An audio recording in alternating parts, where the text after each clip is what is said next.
Welcome into another edition of Trifecta Soccer Talk. I am your host, Tanner Abello. On Saturday night, the New England Revolution fell to Charlotte FC 3-1 at Bank of America Stadium in Charlotte, North Carolina. Here are the highlights of that match. Here is barking instructions from his sideline. Alcivar with a good touch out of trouble. Franco, Świderski tries to turn, he shoots, and that one squeezes in! He'll be ready in a couple of weeks. Oh, smart play by Bronico. He does give it away, but he was in trouble. Here's Polster. Kalina! Comes into Bronico. He tries to just flick it round the corner without looking. And then Boateng plays it in to Polster. Kalina, who faces his third. Here's Carles heel. The stutter step! And sends Kalina the wrong way. Here's the penalty kick. Carles Hill. He's built for a moment like that. Franco. Well done. Oh, he gets on the end of the ball. Bell misjudged it. There's Rios. Headed out by Bender. Świderski! And it's in! Boateng. Time to turn as well. Leggett. By on the right. Three at the back post. That's not a bad ball. There's the header. Kalina! It seems that Danny Rios is one of the players to make way. Alcivar. He's got space. He's in the clear. He has help from Bender. Alcivar to Bender. Bender for Simon! And into the upper V! Ben Bender follows up his assist. Over the ball. And it is Carles Hill goes for it. Altidore. Renix. Out wide to Hill.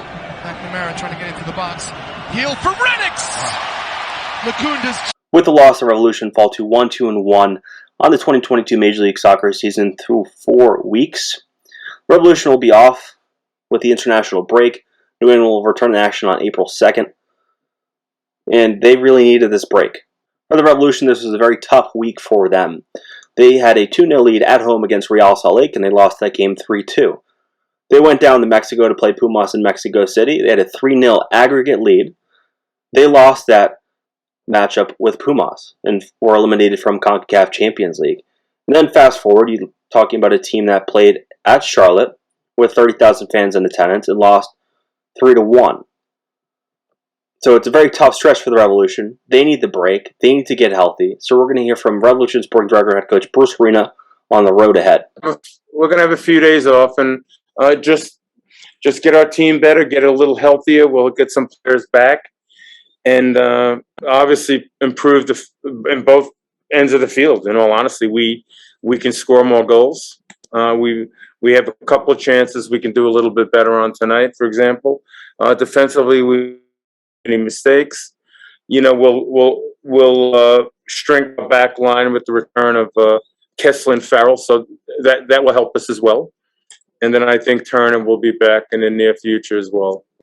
The Revolution going against this Charlotte team were not going with their choice lineup.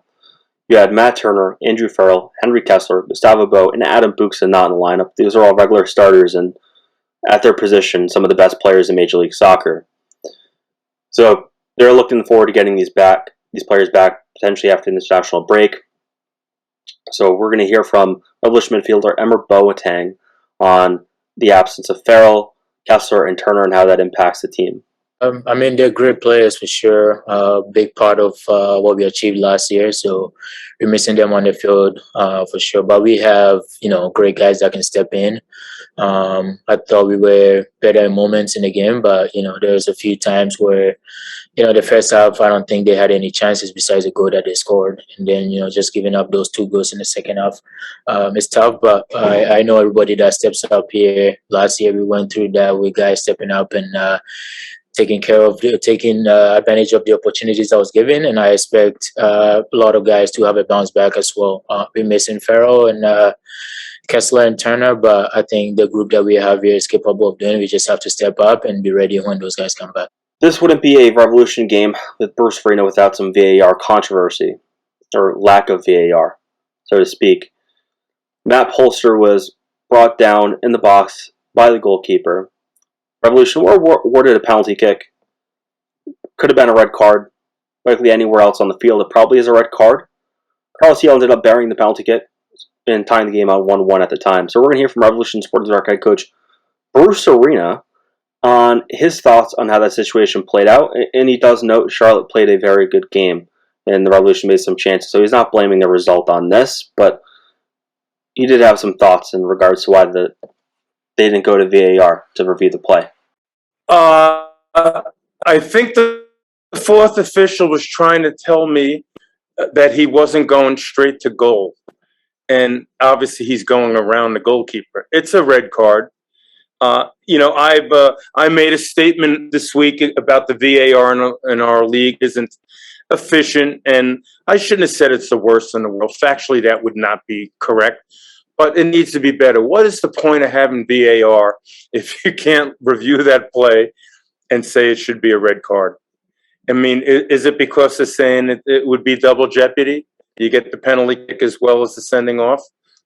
I don't know what the explanation would be for that. So I would say that was a big part of the game. I thought it 1-1. We had momentum. We continued to play well, and then we foolishly conceded the second goal, and that hurt us. I thought our second half we played well. We conceded 2 goals, which were, in all honesty, foolish. So, give them credit. We had some chances in the second half. They were smart. They were smart realizing that they could foul Carlos Heel anytime they wanted and probably get away with it. So, they played a smart game. Give them credit. We did not play a smart game. Our first goal we conceded was a poor effort on our part. And goals 2 and 3, we made a lot of mistakes there. So, you can't concede 3 goals on the road and expect to win. So we deserve it. If you're the Revolution, you shouldn't look at this and overreact. I know, asking Sebastian Lletget last week after the RSL game where they were at after that kind of fall apart at home, and he said that the team's always around a 6 or a 7, and I think that's the mentality you're going to have. This is a veteran team with players like Lletget, Omar Gonzalez, Jose Altidore, Carlos Heel, Adam Buxa, Gustavo Bo. I mean, Tommy Mac. The list goes on and on. If you look at this Revolution roster, their key players are players that have been around this league and around Bruce Arena for a long time. And Bruce has been around for a long time. So I don't think this is a team that's going to be dwelling on the results. Obviously, they're going into the international break on a pretty low point. But, this is a team that needs rest. As I mentioned, they're banged up. And the players that were on the field had played a lot of minutes in the last 2 weeks. So the Revolution really need this international break. It'll be interesting to see how healthy they are on the return. And the fact that they're not dealing with CONCACAF Champions League anymore. They can really focus on MLS action, at least for the time being. Whether they can really build a formation that works for them. Maybe they can find that once they get healthy. And use this adversity that they've been faced with so far this season and use that to their advantage long term to build a stronger team. Because I think last year part of their issue was the Revolution cruised through the regular season. They won the Supporters' Shield. They set the MLS point total record. And then they got bounced by New York City FC, who did win MLS Cup at the end of the playoffs. But I think for the most part last year, the Revolution really cruised. They didn't really face that adversity throughout the regular season. And I think so far this year, you can clearly tell they're going through a rough patch. And this game that they played against Charlotte last year, that's probably a game they win. Maybe or at least a result they would have found. So I think it's nice for them to face this now rather than later, because I think you can work out the kinks now, right? When you come to the end of the year and when you're in a must-win game against New York City FC and you lose, because that's the first tough spot you've hit all year, that's a tough one. So I think if they can use this to their advantage, it'd be smart. And I think Bruce Arena, probably will understand that, because I think you look at some of his comments after the game and the ones I just played earlier, and then clearly they made some mistakes. But then again, this wasn't a team that was close to their starting 11. You got to give a lot of credit to Charlotte. Charlotte played really hard in front of their home fans. They had been working towards that result after starting the year 0-3. They gotten close against the LA Galaxy. They forced Atlanta to have a stoppage time winner at Mercedes-Benz. So this is a team that's been fighting. They've been giving it the ball. They have really good coaches. If you look at the roster, maybe it's not great, but you can see there's some really quality players. So I think really credit to them. They fought against the Revolution. They really gave them all. And when you concede 3 goals on the road, it's very difficult to overcome that result.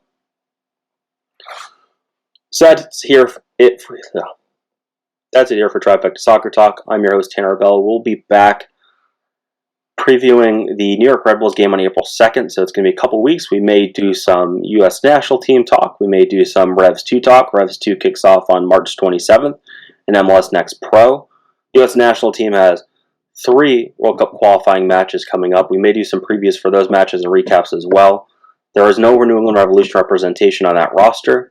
Matt Turner obviously is injured, so was unavailable, and they did not elect to call a player like DeJuan Jones, despite potentially needing a left back spot with Sergio Dest going down. They ended up calling up George Bello for that left back spot. So we might be doing that. Make sure to follow me on Twitter at Tanner Rebello. Make sure to read TrifectaNetworkSports.com. Make sure to like, share, subscribe, and check out the podcast wherever you get podcasts. Leave a 5-star review. Thank you for watching, and have a great week, everybody.